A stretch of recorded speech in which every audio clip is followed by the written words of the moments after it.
सुप्रभातम सर्वेभ्यः। अद्य सेमुसि पुस्तके दशमकक्षायां सुभाषितानि पाठस्य शुभभाषितानि शोभनानि भाषणानि सुन्दराणि भाषणानि। अस्मिन् पाठे ज्ञानवर्धकः ज्ञान वृद्धि भवेत्। संस्कृत में सूक्तियाँ एक से बढ़कर एक सूक्तियाँ हैं और उनका जीवन में क्या प्रभाव पड़ता है, इसके लिए इस सुभाषित पाठ में मनुष्य के जीवन में क्या आवश्यक है और किससे हमारा जीवन सुखमय होगा और हम इस संसार में आगे बढ़ेंगे, इसी से संबंधित इसमें ज्ञान वृद्धि के लिए यह पाठ दिया गया है। हम छात्रों को इसमें बतलाए गए सभी व्याकरणों पर ध्यान देना है, साथ ही इसका शब्दार्थ, अन्वय और जो समास है उसको ग्रहण करना है। तो इसमें सबसे पहला है आलस्य ही मनुष्यानां शरीरस्थो महानडिको नास्ति उद्यम समो बंधु कृत्वाजं नावसीदति। व्याकरण कार्य इसमें महान वृक्ष, महावृक्ष, तो महान चौसो वृक्ष ऐसे ही बनाएंगे और महान वृक्ष। तुरंगा तुरंगय नीचे है अनपर श्लोक में, पहले इस व्याकरण पर ध्यान दे दें और फिर जो है तो इसका सरलार्थ अन्य पर चर्चा होगी। तुरंगा तुरंगय, उसमें सत्व संधि है और इसमें विसर्ग का दंत स हो गया है। शरीरे स्थित शरीरस्थ, स्थित शब्द जो है शरीर में स्थित, शरीर स्थित, शरीर स्थित समास है। महारिपु समास है। न अवसीदति, न अवसीदति का मतलब है नहीं दुखी होता है, तो यहाँ जो है न जो अवसीदति, न जो अस्ति नास्ति, उद्यम समो, तो यहाँ भी जो है यन हो गया है, ई का य हो गया है, तो नास्ति उद्यम समो ऐसा होना। उद्यमेन सम, यहाँ जो है यह समास है। अव्ययभाव उद्यम सम सौ का इसमें उद्यमेन सम तृतीय तत्पुरुष समास है। और निमित्तम उद्देश्य यहाँ जो है संयोग है।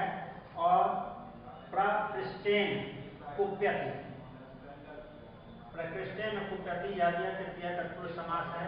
तस्य अपगमे, यहाँ जो है दीर्घ है। मनस्तु यह सत्व है, मन जो विसर्ग का स हो गया है। जनः, जनः जो तम, जनस्तम, यहाँ जो है सत्व हो गया है। और यहाँ यह विसर्ग का उदीरो अर्थ, तो यहाँ विसर्ग का उत हो गया है। पशुना अपि, यहाँ जो है दीर्घ हो गया है। और हयास, यहाँ विसर्ग का तालव्य स हो गया। नागास विसर्ग का तालव्य स हो गया। और अनुत्तय यहाँ संयोग है और यहाँ जो है यन संधि है। अपि जो वही अति यन है। यहाँ जो है पंडितो जन, यहाँ उत्तो हो गया है। और यहाँ जो है तो परसवर्ण है, वर्ण का तीसरे में वर्ण बदल गया है। और यहाँ जो है तो उत्तर संधि है, विसर्ग का ओ हो गया है। पर इंग्लिश, पर में जो है सो करेंगे। और यहाँ जो है तो विसर्ग का र हो गया है। और यहाँ जो है तो विसर्ग का, यहाँ विसर्ग का लोप हो गया है। और देह स्थित यह समास है। देहस्य विनाशस्य यह भी समास है। काष्ठम गतः, यहाँ द्वितीय तत्पुरुष समास जो है तो है। बहनिना यह भी समास है। गुणानाम अभाव यह भी समास है। मक्षिका नाम अभाव यह भी समास है, निर्मक्षिकम। और आहारस्य अभाव, आहार अभाव यह भी समास है, षष्ठी तत्पुरुष। जलस्य अभाव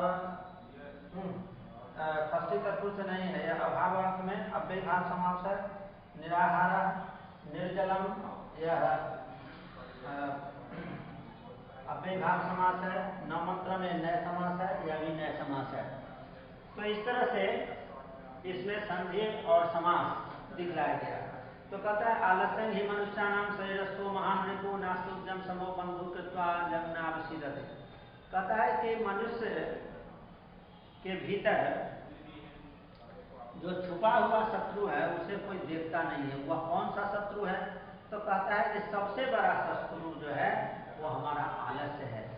इसलिए कहता है कि मनुष्य के शरीर में स्थित जो आलस्य रूपी महान शत्रु है उसको, उस शत्रु को अपने शरीर से निकाल देता है और ऐसा हटाकर जो उद्यम करता है, जो परिश्रम करता है, इस संसार में उद्यम के समान इस संसार में कोई दूसरा भाई बंधु नहीं है। और जो व्यक्ति उद्यम करता है, जो परिश्रम करता है, वो कभी भी दुखी नहीं होता है, सदा वह खुशहाली का जीवन व्यतीत करता है। इसलिए कहा गया कि आलस्य मनुष्य के शरीर में छुपा हुआ महान शत्रु है और नास्ति उद्यम समो बंधु, और कहता है कि उद्यम, परिश्रम, मेहनत के समान इस संसार में कोई बंधु, कोई भाई, कोई सगा संबंधी नहीं है। और जो ऐसा समझ लेता है, समझकर ऐसा करता है, अर्थात परिश्रम करता है, वो जीवन में कभी कष्ट को नहीं प्राप्त करता है। इसीलिए इसको अन्य में भी कहा गया मनुष्याणाम शरीरस्था महान शत्रु आलस्यम उद्यम समा बंधु नास्ति जन कृत्वा नवसीदति। जो उद्यम को अपना भाई बंधु, अपना जीवन का एक हिस्सा मान लेता है, वह मनुष्य जीवन में कभी कष्ट को नहीं प्राप्त करता है, वो सदा सुखी रहता है। फिर कहता है गुण के महत्व को बतलाते हुए कहता है कि गुणवान व्यक्ति जो होता है वो किसको, कौन व्यक्ति किसको पहचानता है इस संसार में, उसके संबंध में कहा गया है गुणी गुणन व्यक्ति न व्यक्ति निर्गुणो बलि बलं व्यक्ति न व्यक्ति निर्बलम पिको बसंतस्य गुणन न बायसः करीच सिंहस्य बलं न मूषकः। कहता है कि जो गुणवान व्यक्ति होता है, जो गुणी व्यक्ति होता है, वही गुण की पहचान करता है। जो पढ़ा लिखा है वही पढ़े लिखे की पहचान करता है। जो ज्ञानी है वही ज्ञानवान व्यक्ति को पहचानता है, न व्यक्ति निर्गुण। लेकिन जो निर्गुण व्यक्ति है, जिसमें गुण नहीं है, जिसमें कोई ज्ञान नहीं है, कोई शिक्षा नहीं है, वो कभी भी गुणवान व्यक्ति को नहीं खुल सकता है, क्योंकि उसके पास ढूंढने का ज्ञान है ही नहीं। बलि बलन व्यक्ति, जो बलवान व्यक्ति है वो बल को खोजता है। जो बली व्यक्ति है, जो ताकतवर है, वो समझता है कि किस व्यक्ति के पास कितना ताकत है। लेकिन जो कमजोर व्यक्ति है वो बल को कैसे जान सकता है, क्योंकि उसके पास बल क्या चीज है उसका ज्ञान नहीं है। इसलिए बलवान व्यक्ति है वही बल के बारे में जानता है। बसंत से का जो कोयल है वही बसंत ऋतु के महत्व को जानती है। कौवा जो है बसंत के बारे में क्या जान सकता है कौवा। इसीलिए जो ज्ञानी है वही ज्ञान की पहचान कर और ज्ञानी को पहचानता है। बसंत ऋतु को के गुणों को कोयल ही जानती है, कौवा नहीं जानता है। और सिंहस्थ बलम करी व्यक्ति मूषका, सिंह का बल क्या होता है वो हाथी ही जानता है, या सिंह हाथी के बारे में जानता है, चूहा नहीं जान सकता है। इसीलिए कहा गया कि जो गुणवान व्यक्ति है वही गुण को जानता है। गुणहीन व्यक्ति है वो कभी भी गुण को नहीं जान सकता। और जो बलवान है, शक्ति जिसके पास है वही शक्ति के बारे में जान सकता है। जो शक्तिहीन है वो शक्ति के बारे में क्या जानता है, कुछ नहीं जानता है। जिस तरह से बसंत ऋतु में कोयल बसंत का गुणगान जानते हुए गुणगान करती है, कौवा नहीं करता। और शेर के बल के बारे में हाथी ही जानता है, या हाथी के बारे में शेर ही जानता है। लेकिन चूहा तो फिर छोटा जीव है, उसके पास क्या शक्ति है, क्या गुण है, इसलिए वो नहीं जानता। अब इसमें कहता है कि गुणी गुणन व्यक्ति निर्गुणन न व्यक्ति बलि बलं व्यक्ति निर्बलः न व्यक्ति वसंतस्य गुणन पिकः वायसः न सिंहस्य बलं करी मूषकः। ये अन्वय इस तरह से इसमें दिया गया है। अर्थात इससे शिक्षा यही मिलती है कि हमें अपने ज्ञान से ही हम दूसरे का ज्ञान समझ सकते हैं। अगर हमारे पास ज्ञान नहीं तो दूसरे का ज्ञान हम नहीं परख सकते हैं। अब नेक्स्ट जो है निमित्त मुद्देश्य ही यह प्रकुप्यति ध्रुवं सतस्यापगमे प्रसीदति अकारण द्वेषी मनस्तुजस्य वे कथं जनस्तव परितोषयिष्यति। कहता है कि जो कारण को, जिस कारण को लक्ष्य करके जान करके तब व्यक्ति किसी पर कुप्यति अर्थात क्रोधित होता है, तो वह कारण, जिस कारण से व्यक्ति किसी पर क्रोधित होता है, अगर वह कारण उसमें से हटा दिया जाए तो निश्चय ही वह व्यक्ति जो है उस पर प्रसन्न हो जाएगा। तो क्रोध का कारण क्या हुआ? क्रोध का जो कारण है उस उद्देश्य को अगर हटा दिया जाए, उस चीज को हटा दिया जाए, तो फिर उससे प्रेम ही प्रेम होता है। तो हमारा उस क्रोध का कारण क्या हुआ? वह कारण जो है, वह कारण को अगर हटा दिया जाए तो मनुष्य से कोई द्वेष भाव नहीं होता है। इसीलिए जिसका मन जो है वही कहता है अकारण द्वेष मनस्तु, तो बिना कारण का ही हम किसी से द्वेष ले लेते हैं क्रोध करके, तो उस व्यक्ति को हम कैसे प्रसन्न कर सकते हैं? जो व्यक्ति कारण न जानते हुए क्रोध कर देता है, तो उस कारण को अगर हटा दिया जाए तो क्रोध का कोई कारण ही नहीं रह जाएगा। तो उस मनुष्य से, उस मनुष्य, किसी भी मनुष्य का किसी के साथ कभी भी द्वेष नहीं हो सकता है, शत्रुता नहीं हो सकती है। इसीलिए इस श्लोक से हमें यही शिक्षा मिलती है कि हमें क्रोध के कारण को जानकर क्रोध कारण को ही हटा देना चाहिए, जो किसी से संसार में हमें द्वेष हो। इसलिए इसमें अन्वय है कि जह निमित्तम उद्देश्य प्रकुप्यति स्वतः अपगमे ध्रुवं प्रसीदति यस्य मनः अकारणं द्वेषे तं जनः कथं परितोषयिष्यति। तो इसलिए हमें वैसे व्यक्ति को कैसे प्रसन्न करना होगा? तो इसके लिए यही कारण है कि हम क्रोध के जो कारण है उसको ही हटा दिया जाए।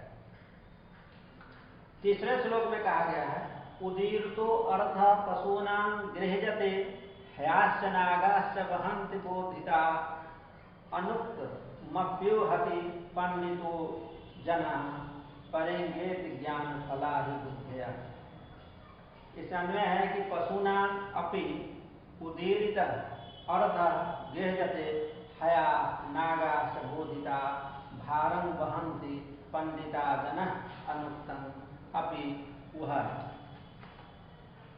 बुद्धया परेंगित ज्ञान फला भवन्ति। कहता है, बताया गया है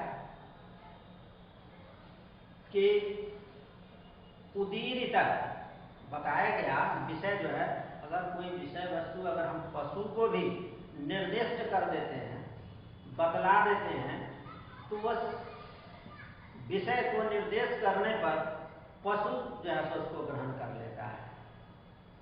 घोड़ा, हाथी, यह उसी निर्देश को मानकर वो भार को ढोने लगता है। घोड़ा जो है, हाथी जो है, उसके ऊपर भार ला दीजिए और उसको जो है निर्दिष्ट कर दीजिए, तो वह भी जो है सो उसको ढोने लगता है। और विद्वान जो लोग हैं, जो पढ़े लिखे लोग हैं, जो ज्ञानी हैं, वो कहे गए विषय को अनुमान कर लेता है। पशु में निर्देश है और मनुष्यों में जो है, जो विद्वान है, ज्ञानी समझदार व्यक्ति है, वो विषय को समझ लेता है और विषय को अनुमान कर लेता है और अपनी बुद्धियों के द्वारा किए गए संकेत से उत्पन्न जो ज्ञान रूपी फल को वह पा लेता है। कहने का मतलब है कि जो ज्ञानी है, समझदार है, पढ़े लिखे हैं, वो विषय को समझकर और उसमें सफलता को प्राप्त कर लेते हैं। लेकिन पशु जो है वह सिर्फ निर्देश को फॉलो करता है, जैसा निर्देश है बस उतना काम कर लेता है। लेकिन ज्ञानी जो व्यक्ति है, विद्वान लोग जो हैं, वो अपनी बुद्धियों के बल पर अनुमान कर लेता है कि ऐसा है तो इसका अनुमानता फल ऐसा होगा और इस तरह से विजय प्राप्त कर लेता है। तो हमारे पशु और मानव में यही अंतर है कि पशु जो है वो निर्देश फॉलो करता है और जो विद्वान लोग हैं वो निर्देश के यानी व्यक्तिगत जो विषय है, वो वस्तुगत जो विषय है उसका भी अनुमान लेकर अनुमान कर अपनी बुद्धियों जो दूसरे के द्वारा संकेत रूप में दिए जाते हैं उससे समस्त काम कर लेते हैं और जीवन में सफल होते हैं। तो पशु और आदि में यही धर्म है। नेक्स्ट में कहता है क्रोध ही शत्रु प्रथमो नराणाम दे स्थितो दे विनाशनाय जथा स्थितः काष्ठ गतो ही वहनी स्वय वहनी दहते शरीरम। इसका अन्वय है कि नराणां देह विनाशाय प्रथमः शत्रु देहस्य क्रोधः देह स्थितः क्रोधः जथा काष्ठगतः स्थितिः वहनी काष्ठम एव दहते तथैव शरीर स्थितः शरीरं दहते। कहता है कि क्रोधो ही शत्रु प्रथमो नराणां। मनुष्यों का सबसे बड़ा शत्रु जो है वो पहला कौन है? वो क्रोध है, जो शरीर में स्थित हो, देहे स्थित हो, शरीर में स्थित है। अब देह विनाशनाय, अगर उस क्रोध को पर विजय नहीं प्राप्त किया जाएगा तो वह क्रोध को शरीर को ही नष्ट कर देता है। किस तरह से? तो जिस तरह से जथा स्थित काष्ठ गतो ही वहनी, अग्नि काष्ठ को जला देती है। वो कैसे? तो जलने का जो ताकत है, जलने के जो सत्व है वो काष्ठ में पहले से स्थित है और यह सहायता मिलते ही उसको जला के समाप्त कर देती है। तो जिस तरह से स्थित काष्ठगत वहनी जो है, लकड़ी में स्थित जो जलने की जो गुण है वह होने के कारण शरीर को खत्म कर देता है। तो इस तरह से शरीर में स्थित जो हमारा क्रोध है वो हमारे शरीर को जला के खत्म कर देता है। इसलिए कहता है कि शरीर के सर्वनाश के लिए सबसे प्रथम शत्रु जो क्रोध है उसको हमें पहचानना चाहिए, क्योंकि जैसे लकड़ी में स्थित लगी हुई जो आग है वो लकड़ी को ही जला के खत्म कर देती है, अग्नि को समाप्त नहीं करती। उसी प्रकार शरीर में स्थित क्रोध शरीर को ही जलाता है, वो आग जो है क्रोध को नहीं जलाता है। क्रोध शरीर को जलाता है लेकिन शरीर क्रोध को नहीं जला सकता। इसीलिए हमें शरीर स्थित जो अग्नि के सदृश जो क्रोध है उसको हमें दूर कर लेना चाहिए। अर्थात इस श्लोक से यह हमें ज्ञान होता है कि हमें क्रोध नहीं करना चाहिए। मृगा मृगैश्च संगमनुव्रजन्ति गावश्च गोभिश्च तुर्गाः तुरंगै मूर्खाश्च मूर्खैः सुधियः सुधीभिः समानशीलः व्यसनेषु सख्यम्। कहता है कि दोस्ती संसार में किसको किसके साथ होती है, तो जिसका जैसा स्वभाव है, एक स्वभाव वाले दूसरे स्वभाव की पहचान होकर उसके निकट पहुंच जाता है। तो अन्वय इसमें मृगा मृगैषः गावः गोभिषः तुर्गा तुरंगैषः मूर्खा मूर्खैषः सुधियः सुधीभिः अनुव्रजन्ति, जाते हैं पीछे पीछे, और सख्यम समानशील व्यसनेषु भवति। कहता है कि जैसे पशुओं में मृग जो है वो मृगों के साथ घूमता है, जहाँ 10 मृग होंगे वहीं दूसरा मृग भी उसी के साथ रहता है। गाय गांवों के बीच रहता है, भैंस और घोड़े के बीच में नहीं जाती है। घोड़े जो है वो घोड़े के बीच में साथ घोड़ों के समूह में ही जाना पसंद करता है। मूर्ख लोगों के साथ ही रहना पसंद करते हैं। विद्वान पढ़े लिखे लोग हैं वो पढ़े लिखों के संसर्ग में जाना पसंद करते हैं। क्यों? समानशील व्यसनेषु सौख्यम। कहता है जो समान स्वभाव वाले लोग जो हैं वही एक दूसरे के निकट आकर्षित होते हैं। व्यसन जो है ये बुरी आदतें, वो बुरी आदतों को खींच लेती है। इसीलिए कहा गया है कि विद्वानों के साथ रहता है और मित्रता जो है वो समान आचरण वाले को ही खींच पाता है। इसीलिए स्वभाव वालों में ही, एक जैसे स्वभाव वालों में ही दोस्ती होती है, विपरीत ध्रुव वालों में दोस्ती नहीं होती है। चुंबक वाली नहीं है जो विपरीत ध्रुव में जो है सो आकर्षण, समान में विकर्षण ऐसा है। तो हमें इससे यही शिक्षा मिलती है कि जिसमें जैसा गुण है अपने गुण वाले को आकर्षित कर लेता है। नेक्स्ट है सेवितव्यो महावृक्ष फलछाया समन्वित यदि दैवाद फलम नास्ति छाया केन निवार्यते।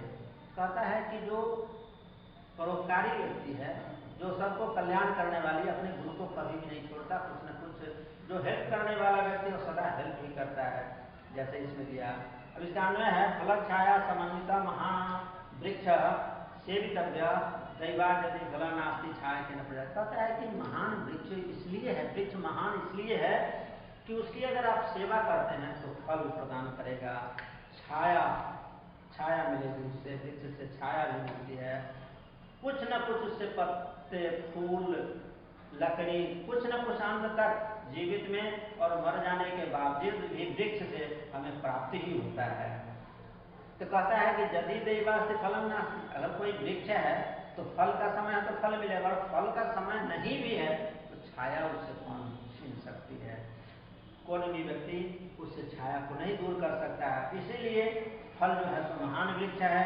कहता है कि दैव संयोग से दुर्भाग्यवश अगर फल का समय नहीं, अगर फल नहीं मिलता तो छाया को कोई छीन नहीं सकता है, कोई नहीं छीन सकता। इसलिए छाया से कौन निवारण कर सकता, माने उससे कौन हटा सकता।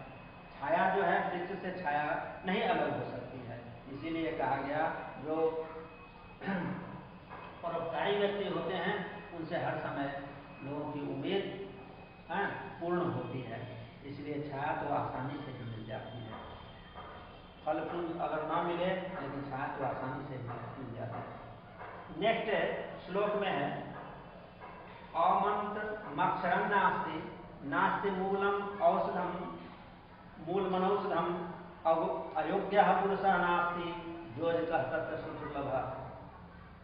कहता है इसका अन्वय है अमंत्रम अक्षरम नास्ति अनौषधम मूलम नास्ति अयोग्य पुरुष नास्ति तत्र योजकः दुर्लभ। कहता है कि संसार में कोई विषय बेकार नहीं है। इस श्लोक से यही अर्थ निकलता है कि संसार में कोई बेकार नहीं, सिर्फ परखने वाले की कमी है। यानी किसी भी व्यक्ति में कोई कहे इसमें तो कोई गुण है ही नहीं, ये कहने वाला बेवकूफ है। हर व्यक्ति में कोई न कोई गुण है।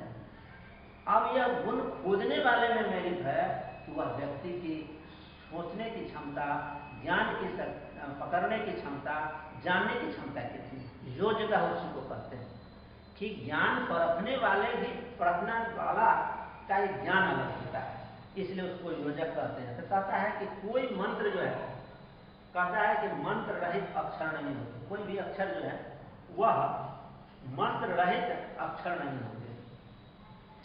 कोई भी मंत्र है तो उसका कुछ न कुछ अर्थ है, कोई भी अक्षर है तो कुछ न कुछ उसका अर्थ होगा है। और नास्ति मूलम औषधम, अगर किसी चीज का जड़ है, मूल है, तो निश्चित रूप से वह किसी न किसी के उपकार के लिए बना है। उसकी औषध, कोई ना कोई औषध बनती ही होगी। हमको नहीं जानकारी है उस मूल के बारे में तो हम कह देंगे बेकार है, लेकिन नहीं, जो मूल के बारे में जानते हैं, जो आयुर्वेद के जानकार लोग हैं, हर वृक्ष का गुण बतलाते हैं। इसके जड़ का यह काम होगा, इसकी पत्ती का यह काम, इसके बीज का यह काम, इसके फल का काम यह है।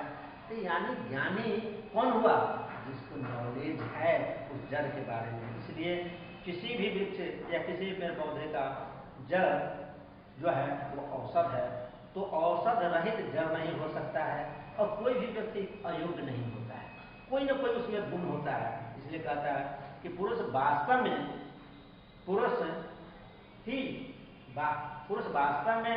पुरुष नहीं है, वहाँ योजकः दुर्लभ।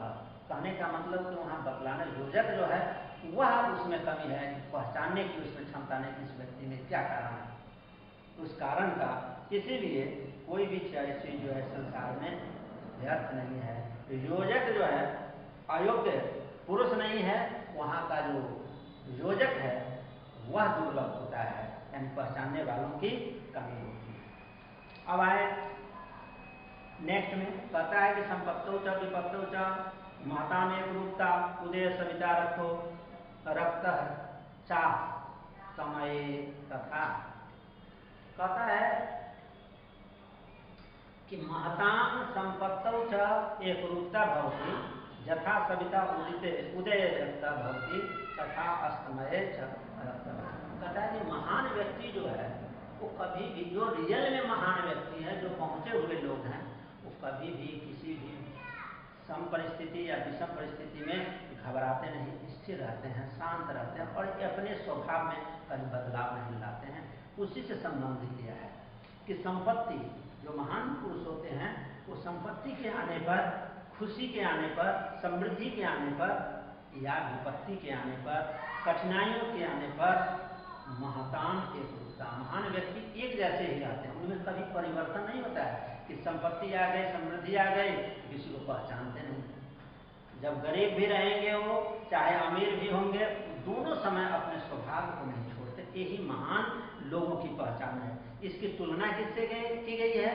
तो सूर्य से की गई। तो उदित सविता, सूर्य जिस समय वो उदय लेते हैं उस समय का उनका स्वभाव जो है, अर्थात वो उदय का समय जो है वो समृद्धि का समय है, संपत्ति का समय है। तो उस समय जो सबका सूर्य का जो रंग होता है, वही रंग जब वह सूर्यास्त यानी दुख की घड़ी है, हम लोगों से विदा लेने का समय रहता है, तो उस समय भी वही स्वभाव, वही रंग, वही ताप रहता है। जिस समय सूर्योदय का जो क्षण होता है वही सूर्यास्त का भी क्षण होता है। तो ये महापुरुष के ये लक्षण है कि दोनों परिस्थिति में वो एक जैसे रहते हैं। तो हमें भी इनसे ही शिक्षा लेनी चाहिए कि महान पुरुषों के जैसे गुण को अपनाना चाहिए।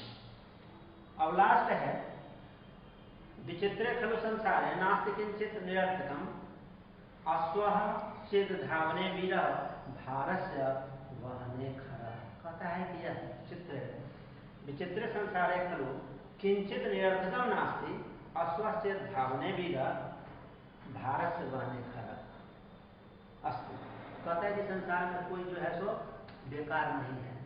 कैसे? तो विचित्र संसार में, इस संसार विचित्र संसार है, नास्ति किंचित निरर्थकम, यहाँ कोई चीज बेकार नहीं है।